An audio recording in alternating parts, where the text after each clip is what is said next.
Bismillahirrahmanirrahim. Assalamualaikum warahmatullahi wabarakatuh.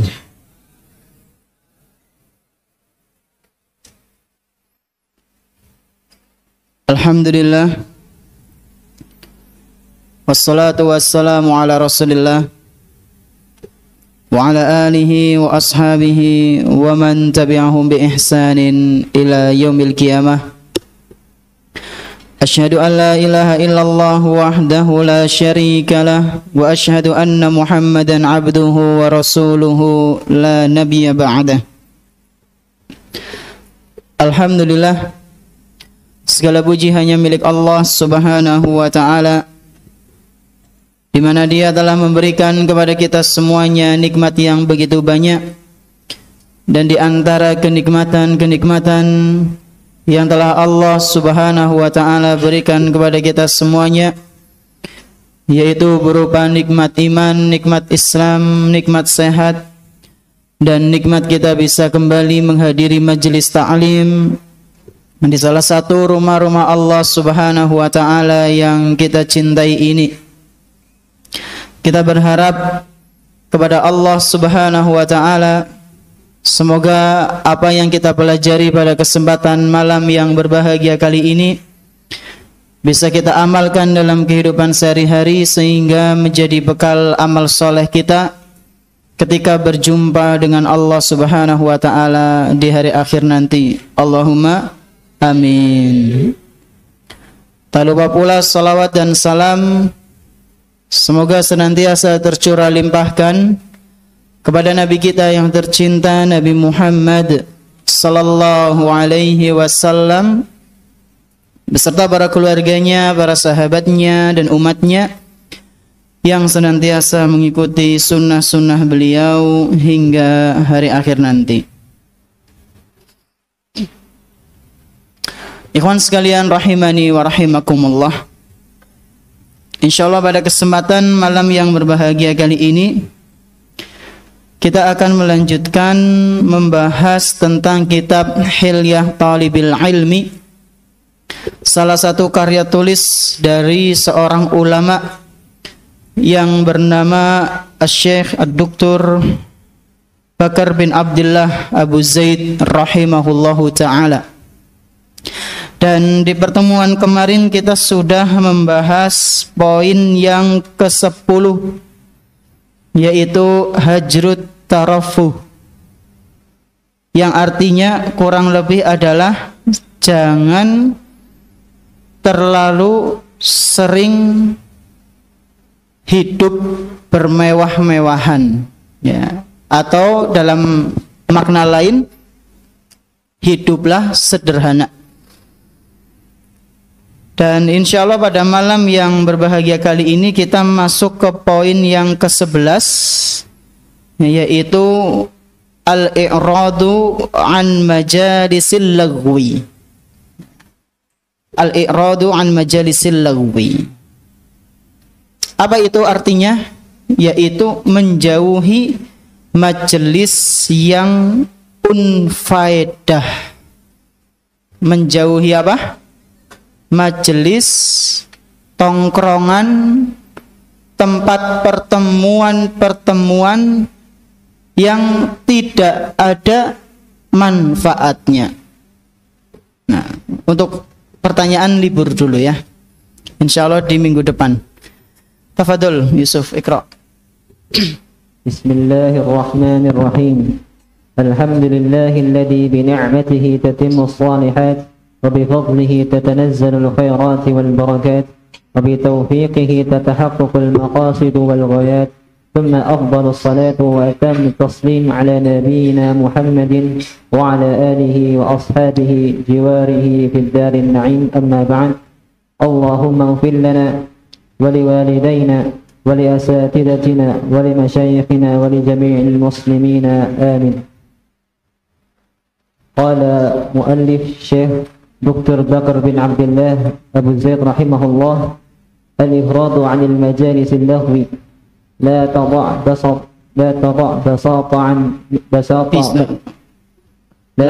بساط من يخشون في نادي بساط من يخشون في نادهم المنكر ويهتقون أستار الأدب متغابيا عن ذلك فإن فعلت ذلك فإن جنايتك على العلم وأهله عظيمة.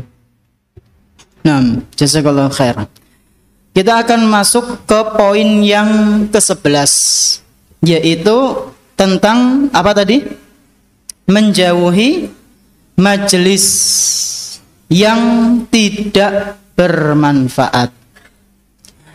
Kata majelis itu identiknya dengan obrolan, bincang-bincang, atau bukan?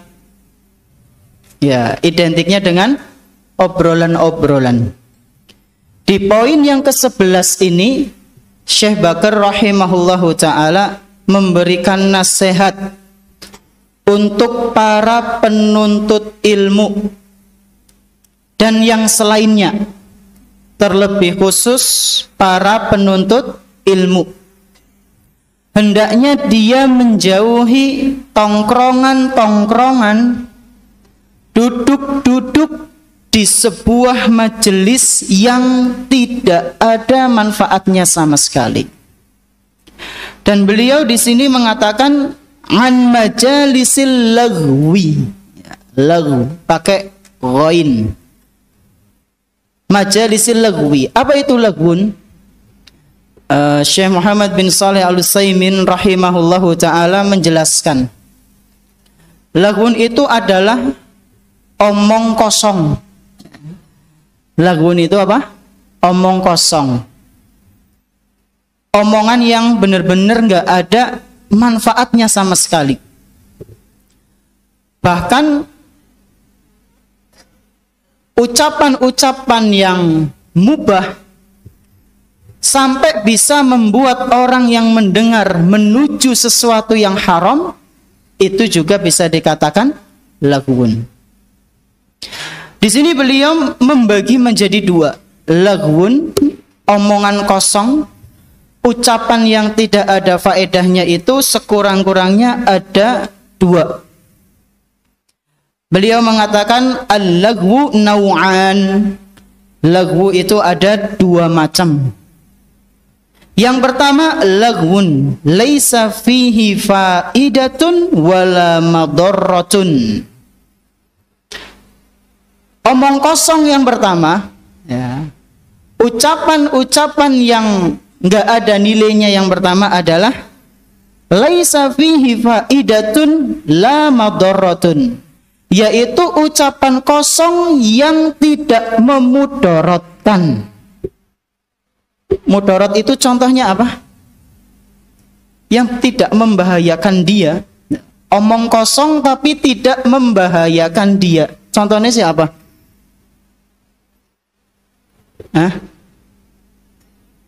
Omong kosong maksudnya ya ucapan yang dia itu ya nggak kena dosa kayak gitu. Apa contohnya? Ngobrolkan masalah apa? Ilmu ya udahlah. Ilmu itu bukan omong kosong. Apa contohnya? Apa? Game? Bola? Ya. Bisa jadi sepak bola. Tapi itu juga bisa kadang omong kosong, kadang malah kadang tidak memudaratkan, kadang memudaratkan. Nah, beda tim antara biru dan oranye ya. Siki sering ya ora? Antum paham apa enggak? Masih sering bentrok apa enggak? Masih. Wallahu a'lam, enggak tahu. Kalau dulu di zaman anak masih SMK itu masih ya. Bahkan sampai ke bawah di luar daerah pun fanatik namanya. Fanatik sepak bola ini enggak boleh. Haram ya. Fanatik dalam agama saja enggak boleh, apalagi dalam masalah duniawi. Mengobrolkan sepak bola, kalau obrolannya itu enggak membuat mereka berdua atau mereka berkelompok ngamuk gelut, maka enggak apa-apa. Tapi enggak selayaknya bagi seorang muslim, apalagi penuntut ilmu, sibuk dalam obrolan seperti itu. Kalau misalnya ngobrol sepak bola, ujung-ujungnya gelut aja. Nah, dan ini yang kedua. Lagwun fihi madarratun. Omongan-omongan kosong, omongan-omongan unfaedah yang di dalamnya terdapat mudarat. Terdapat bahaya di situ. Apa contohnya? Ya ucapan ngobrol dalam masalah kekufuran. Na'udzubillah. Kekufuran dalam artian dia itu kalau ngomong pakai istilah-istilah yang bisa mengancam agama dia.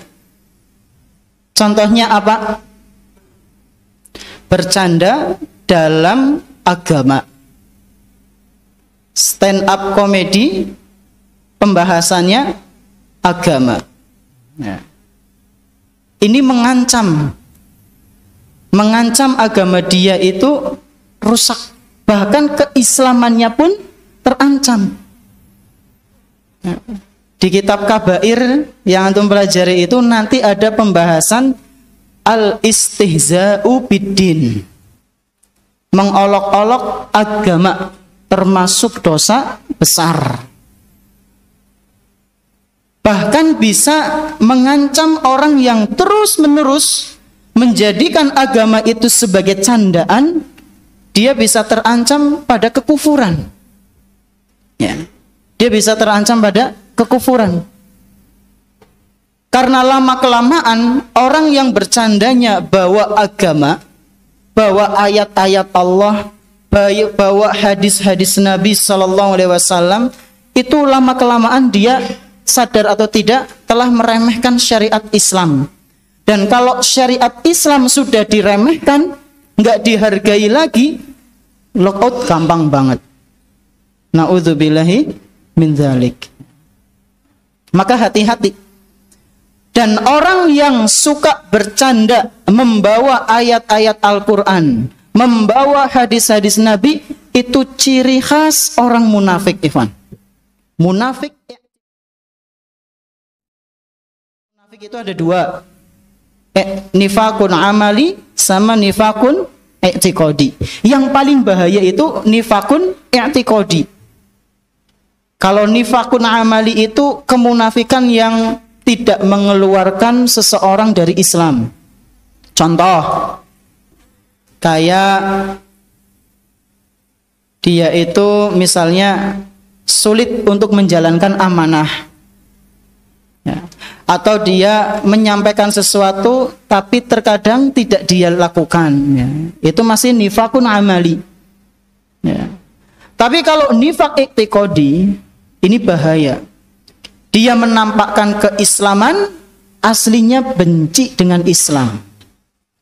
Dia menampakkan katanya membela sunnah, ternyata inkarus sunnah, mengingkari sunnah.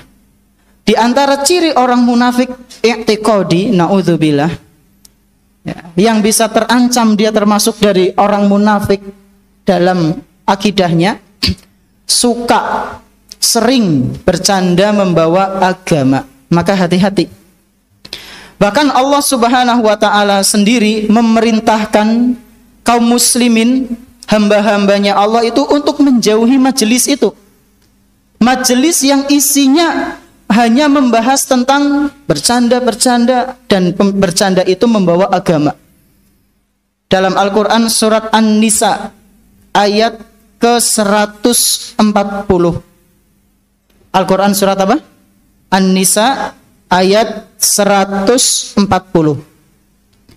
Di situ Allah Subhanahu wa taala berfirman, "Fala taq'udu ma'ahum." Sebenarnya ada ayat sebelumnya, atau ayat ini cukup panjang. Anak ulang. Wa qad nazzala 'alaikum fil kitabi an idza sami'tum ayatillahi yukfaru biha wa yustahza'u biha. Kalau misalnya kalian itu mendengar ayat Allah Subhanahu wa taala, kemudian sebagian manusia yang sedang dalam majelis mereka membicarakan ayat Allah, wa yustahza'u biha, dan mereka menggunakan ayat-ayat Allah itu sebagai bahan bercandaan. Jadi antum lagi duduk-duduk nih sama teman antum. Ya mau itu di luar pondok atau di pondok. Ya. Kemudian antum dengar teman antum bercanda dalam masalah agama. Ya. Ayat-ayat Al-Quran dipleset-plesetkan.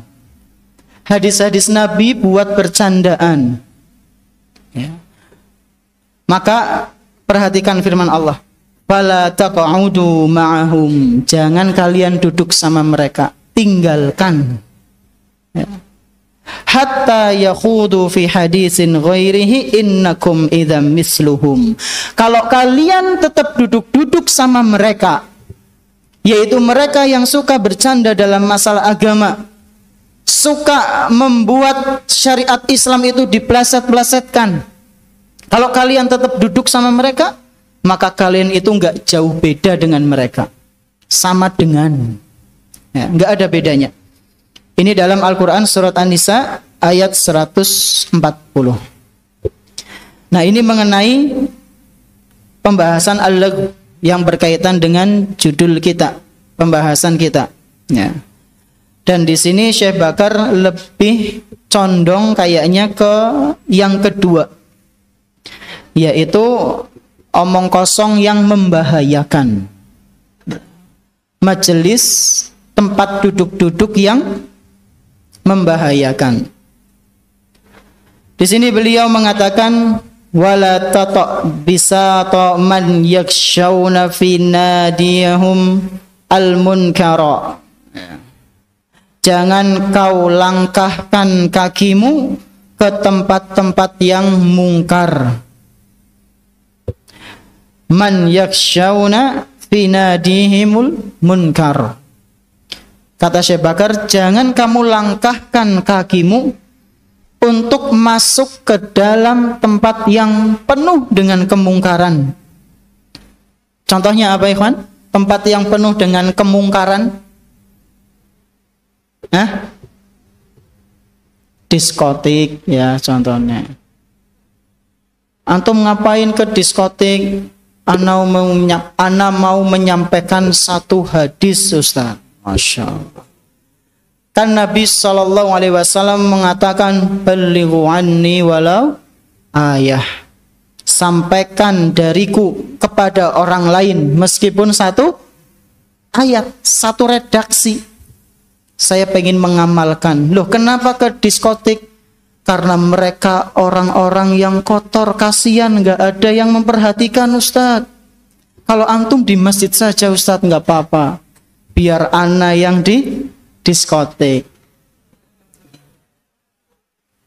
Nggak jamin antum bar nyampaikan hadis balik. Bisa jadi bar nyampaikan hadis melu dugem. Na'udzubillahi min dzalik. Mudaratnya jauh lebih besar.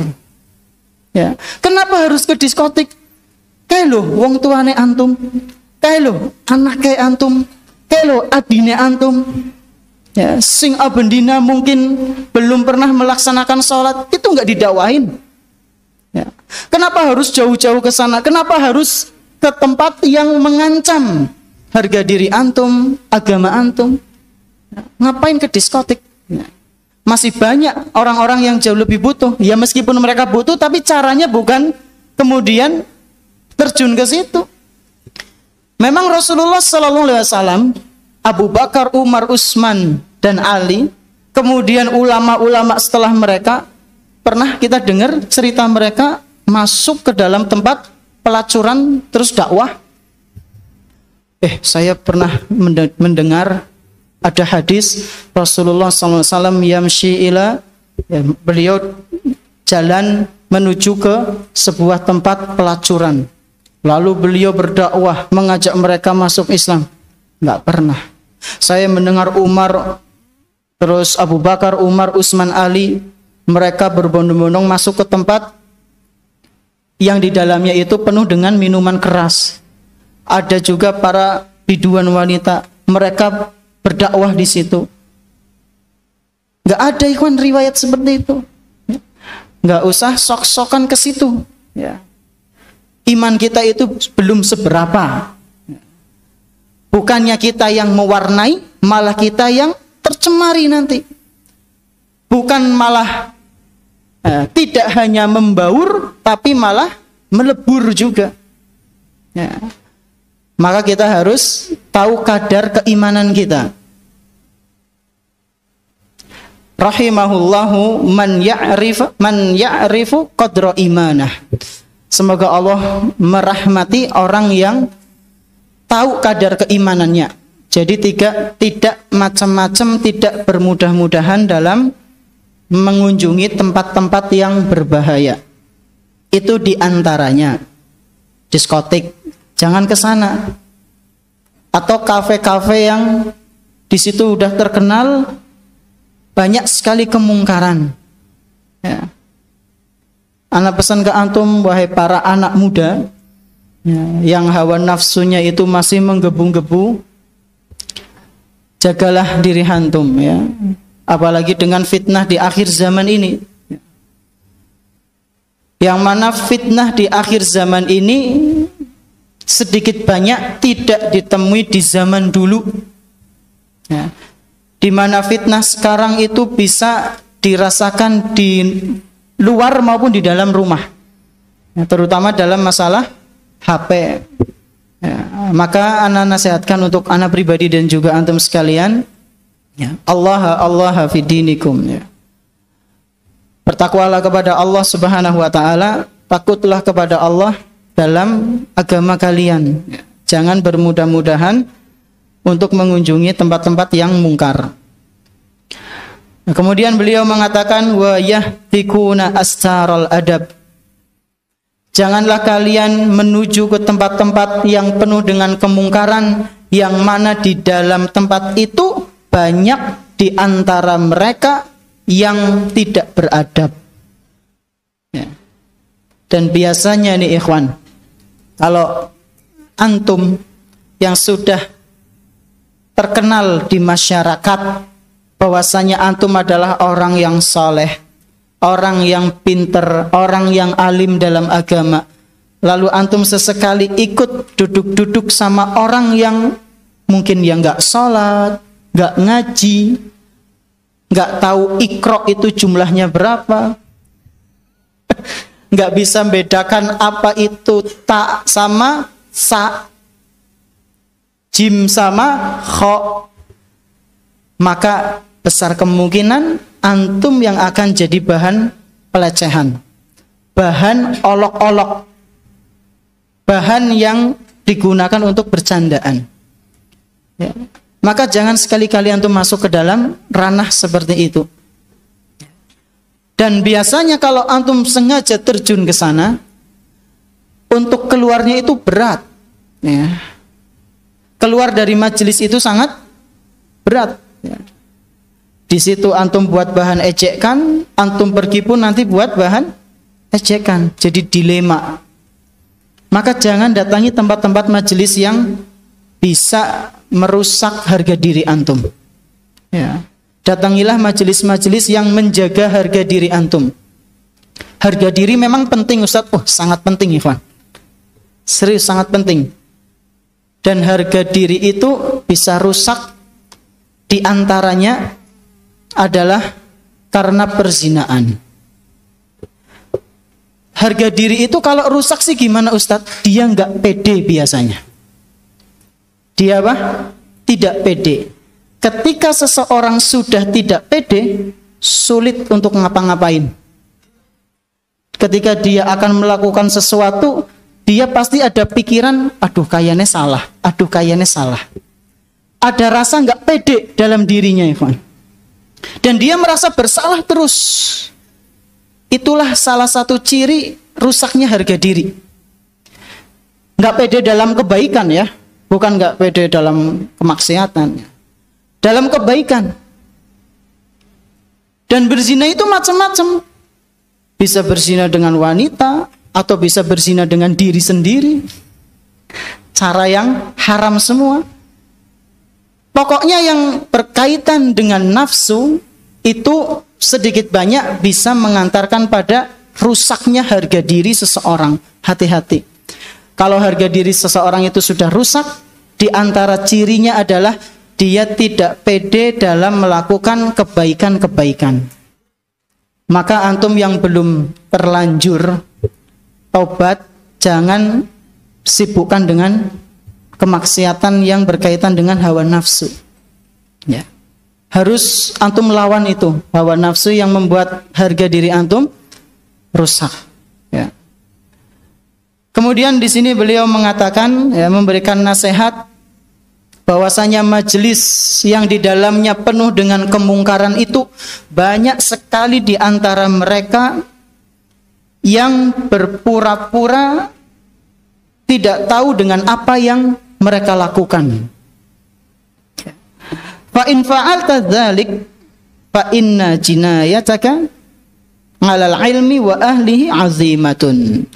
Jika kamu sudah tahu itu, majelis itu berbahaya, kok kamu masih terus mendatanginya, kata Syekh Bakar, maka kejahatanmu terhadap ilmu dan ulama itu sangat besar. Terus gimana maksudnya? Gini, misal nih antum pulang ke rumah, antum tahu tuh di sana ada majelis yang bermanfaat, di sana ada tongkrongan yang tidak bermanfaat, di sana macam-macam. Nah, antum tahu ada tongkrongan yang tidak bermanfaat, di sana di dalamnya isinya maksiat tok. Antum kok sengaja ke situ? Maka antum telah berbuat kejahatan yang besar terhadap ilmu dan ulama. Kok bisa, Ustaz? Kenapa bisa? Karena antum ketika masuk ke situ telah membawa ilmu. Antum kan posisinya santri, seorang penuntut ilmu. Antum kok ke diskotik? Antum kok ke majelis judi online? Antum kok ke majelis miras? Itu antum sedang dalam perjalanan ke situ bawa ilmu, ikhwan. Orang awam yang lihat, dening si penuntut ilmu tongkrongannya nang judi online. Grining. Allah, maca Al-Fatihah disit ya. Shalawatin disit ya. Oh, penuntut ilmu kayak gitu ya. Oh, ilmunya kayak kue ya. Sehingga orang awam akan memandang dia telah melakukan kebenaran. Ini kan celaan bagi ilmu. Padahal ilmu yang dia pelajari tidak seperti itu. Dan celaan bagi ahlinya, gurunya. Oh, gurunya mungkin ngajari nang pondok kayak kue. Ya, ada muhadharah judi online, Allahu Akbar. Ya. Caranya kayak. Jadi orang awam itu akan melihatnya seperti itu. Dia telah berbuat kejahatan yang sangat besar, yaitu jahat terhadap ilmu dan jahat kepada si pemilik ilmu, yaitu gurunya. Sehingga dia melakukan kejahatan yang double. Ya, karena bisa menjadi contoh. Ya, karena bisa menjadi contoh.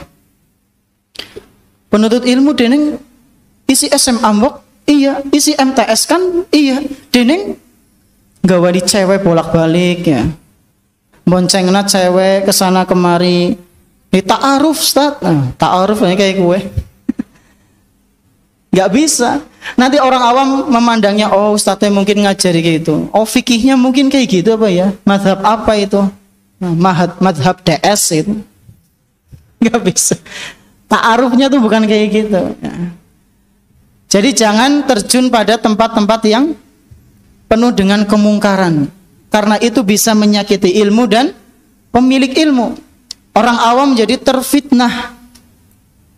Ustadznya aja kayak gitu, santrinya aja ya kayak gitu, ya kita yang awam yang gak apa-apa. Kan biasanya orang awam patokannya gitu. Kalau ustadznya kayak gini ya kita gak apa-apa. Ustadznya kayak Ustadznya udut, ya nyong udut ora apa-apa. Ustadznya ngegim lah, nyong ngegim ora apa-apa. Mabar bareng karo ustadznya. Allahu Akbar. Ustadznya nonton, ya nyong nonton ora apa-apa. Jadi harus benar-benar diperhatikan ya. Karena kalau seorang penuntut ilmu, apalagi ustadz, dia mendatangi tempat-tempat yang mengandung kemungkaran, maka dia telah melakukan kejahatan yang cukup besar, yaitu jahat terhadap ilmu dan juga kepada ahlinya, orang yang memiliki ilmu. Nah, pertanyaannya, Ustadz, terus bagaimana ketika tongkrongan Ustaz. Apakah duduk-duduk itu boleh Ustaz? Gimana? Udah kan? Belum. Kalau misalnya kita duduk-duduk di samping jalan, tongkrongan di samping jalan itu boleh enggak Ustaz? Boleh enggak ikhwan? Hah? Boleh enggak? Boleh. Azan dulu, tafadhol. Siapa muadzinnya?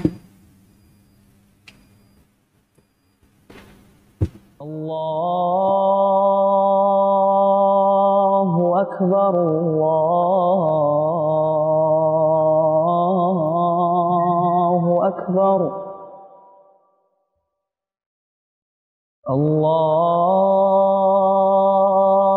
Allahu Akbar,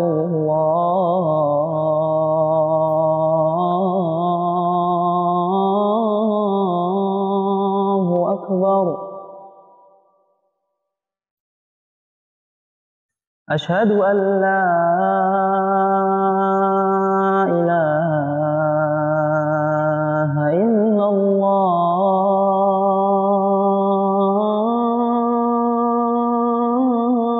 الله أشهد أن لا إله إلا الله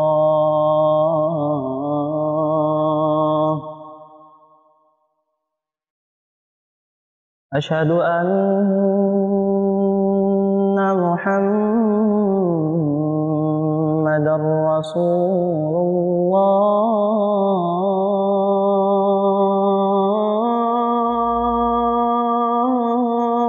الله أشهد أن محمدا رسول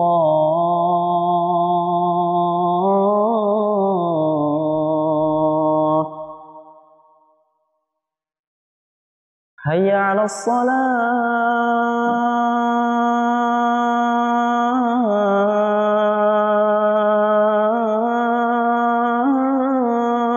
الصلاة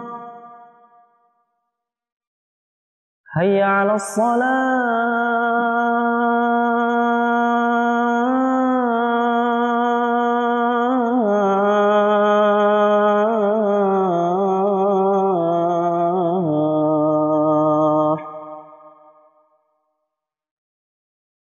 حي على الفلاح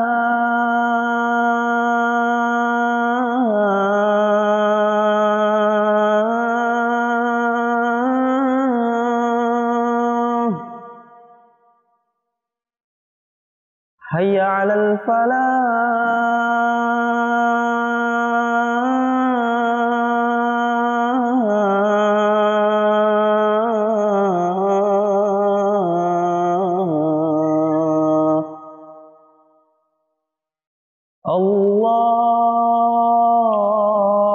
الله أكبر الله أكبر لا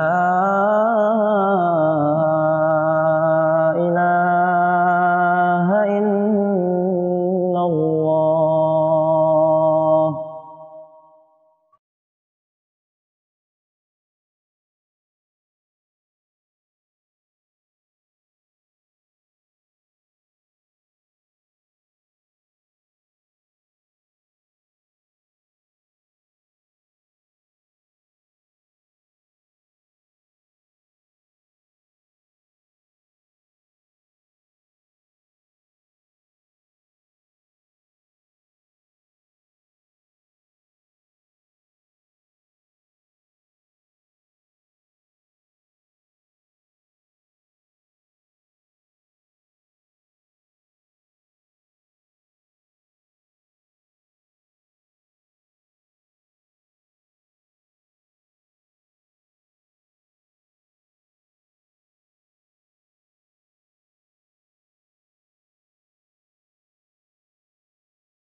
Bismillah, alhamdulillah, salatu wassalam ala rasulillah. Amma ba'd. Sebelum kita masuk ke pertanyaan, kita selesaikan yang tadi. Kalau tongkrongan itu gimana Ustadz? Apakah kita boleh duduk-duduk di samping jalan? Jawabannya adalah boleh, tapi dengan syarat. Ya. Waktu itu Rasulullah SAW pernah memperingatkan sebagian sahabatnya supaya jangan tongkrong-tongkrong di samping jalan.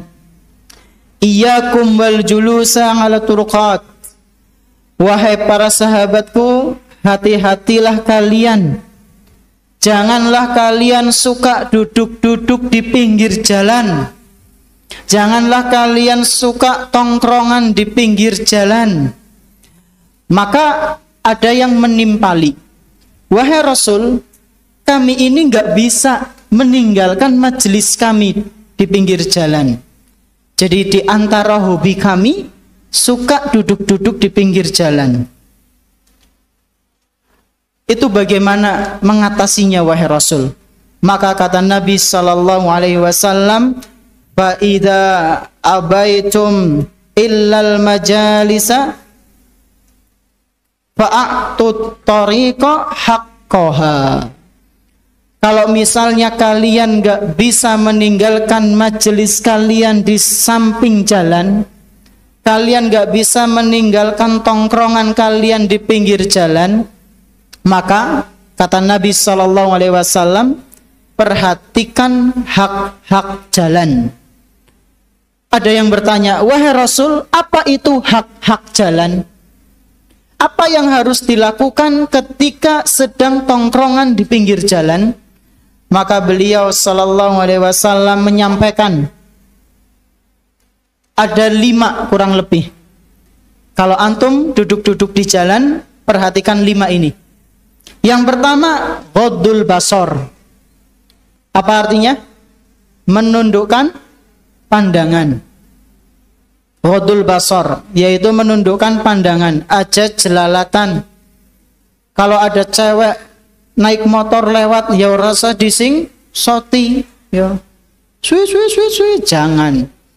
Ya. Ini yang pertama, tundukkan pandangan.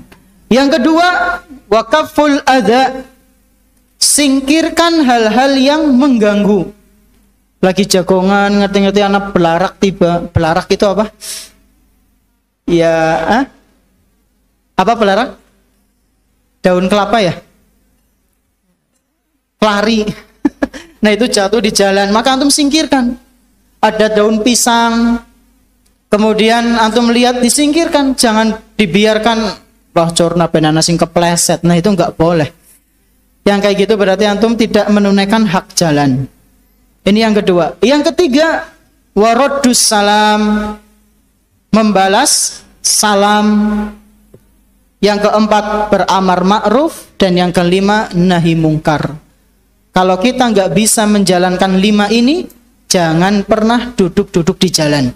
Ya, harus bisa memenuhi 5 syarat dari Rasulullah sallallahu alaihi wasallam. Wallahu taala a'lam bissawab. Sekarang kita ke pertanyaan.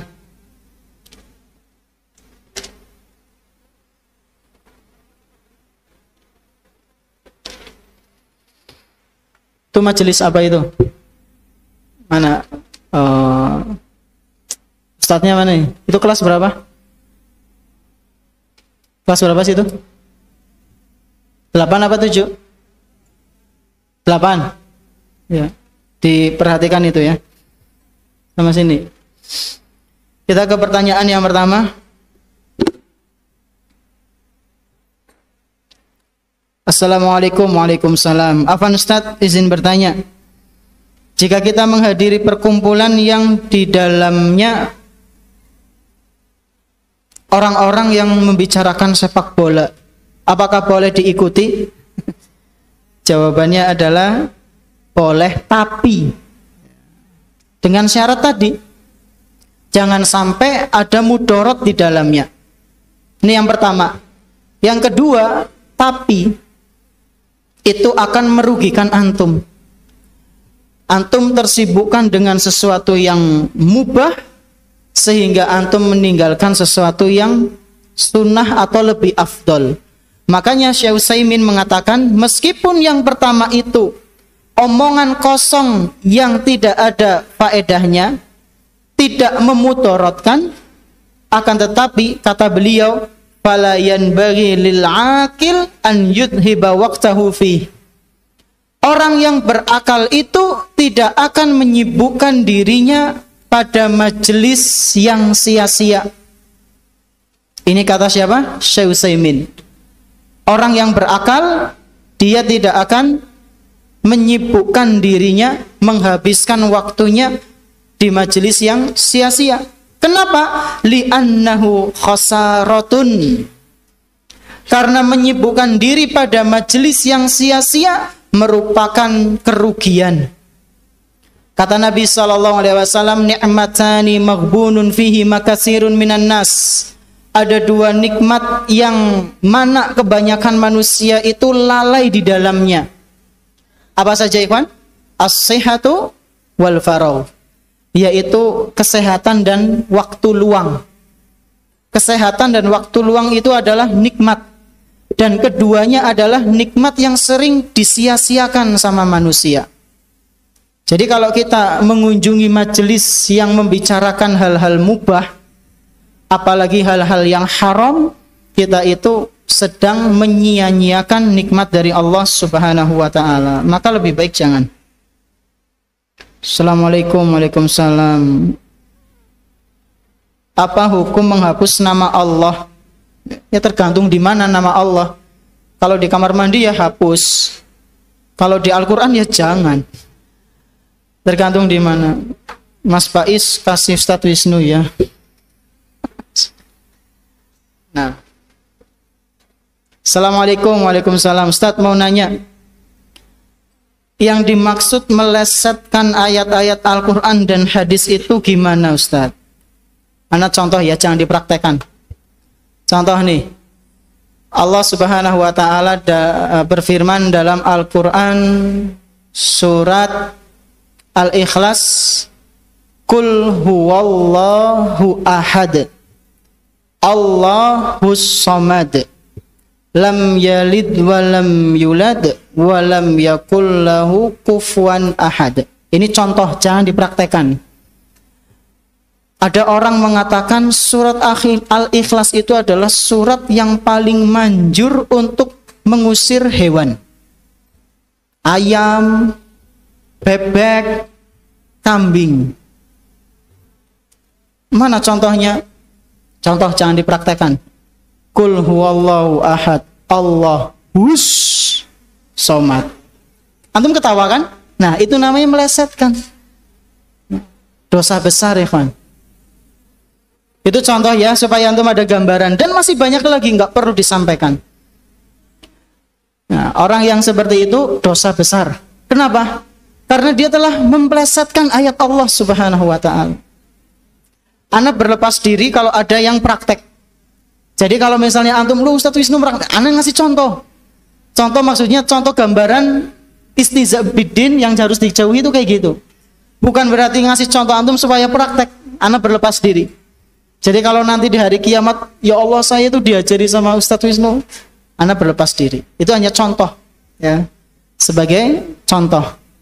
Dan antum bisa aplikasikan ke yang lain, maksudnya mencari contoh yang lain supaya antum hati-hati jangan kayak gitu.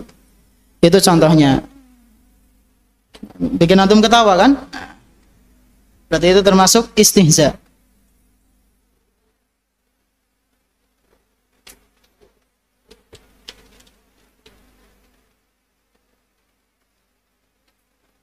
Assalamualaikum. Waalaikumsalam. Ustaz, ana mau tanya tapi di luar tema. Apakah diajak terus si A ini tidak membalasnya, apakah si A ini jaminan masuk surga? Wallahu a'lam. Jaminan dijamin itu ya nggak bisa kita menjamin. Tapi kesempatan besar dia masuk surga, ya insya Allah. Kenapa? Karena dia sudah mengantongi pahala yang banyak.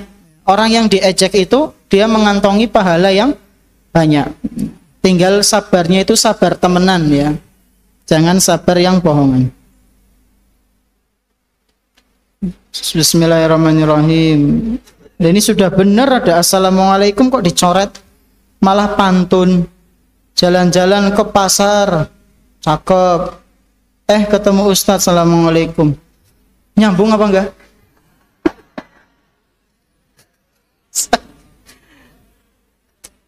Jalan-jalan ke pasar, ditulis sendiri, cakep, tanda pentungnya 3. Ketemu Ustadz, assalamualaikum. Ana mau tanya, waalaikumsalam. Ana mau nanya, bagaimana dengan sahabat Nabi yang suka bercanda, Ustadz? Ya, bercanda itu nggak apa-apa sebenarnya. Bahkan ada buku khusus ya, ana punya itu, bercanda ala Rasulullah SAW. Jadi bercanda yang tidak boleh itu sekurang-kurangnya ada 2. Yang tidak membawa ayat-ayat dan hadis Nabi, dan bercanda yang bohong, nggak boleh. Kalau bercanda ada 2 hal ini, maka itu bercanda yang terlarang. Tapi kalau bercanda dengan cerita yang nyata, kejadian yang real, itu nggak apa-apa. Kadang anak juga sering bercanda di kelas tentang cerita-cerita teman anak yang dulu atau kejadian yang dulu, itu asli, ya. Bukan mengadi-adi, bukan ngada-ngada. Jadi itu nggak apa-apa, ya. Untuk mencairkan suasana. Coba antum tanya ke kelas-kelas 10, 11, 12, kadang bercanda, ya. Dan membawakan ceritanya adalah cerita yang nyata.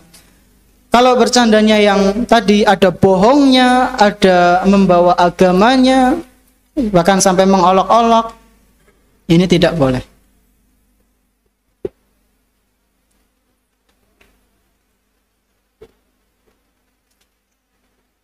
Assalamualaikum, waalaikumsalam. Ustadz, apakah sebelum berwudu kita harus baca bismillah? Iya, harus baca.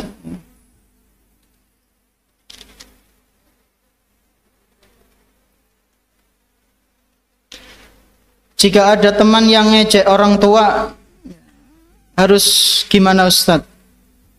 Menegur atau dibiarin?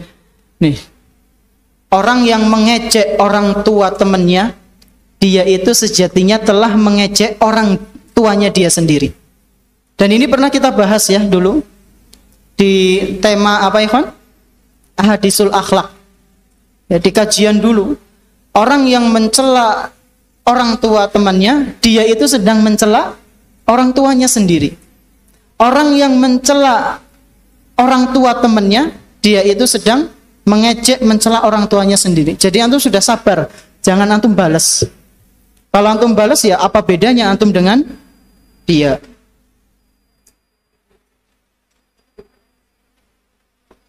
Kalau bercanda berlebihan lalu ketawa terbahak-bahak, boleh enggak?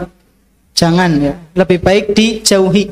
Ketawa itu jangan sampai yang untune keton kabeh, jangan. Ketawa itu cukup saja, cukup. Dah. Jangan sampai terbahak-bahak. Kenapa memang? Karena kalau banyak tertawa bisa mematikan hati. Makanya Rasulullah SAW memperingatkan, la tuksirit dohik, janganlah kalian suka banyak ketawa. Kenapa? Fa inna kasratat dohik tumitul qalba. Karena sesungguhnya banyaknya tertawa itu bisa mematikan hati. Ya. Jadi tertawa ya boleh, tertawalah, sebelum tertawa itu dilarang. Subhanakallahumma bihamdik, asyhadu an la ilaha illa anta, astaghfiruka wa atubu ilaik. Wa sallallahu ala nabiyyina Muhammadin wa ala alihi wa sahbihi ajma'in. Wassalamualaikum warahmatullahi wabarakatuh.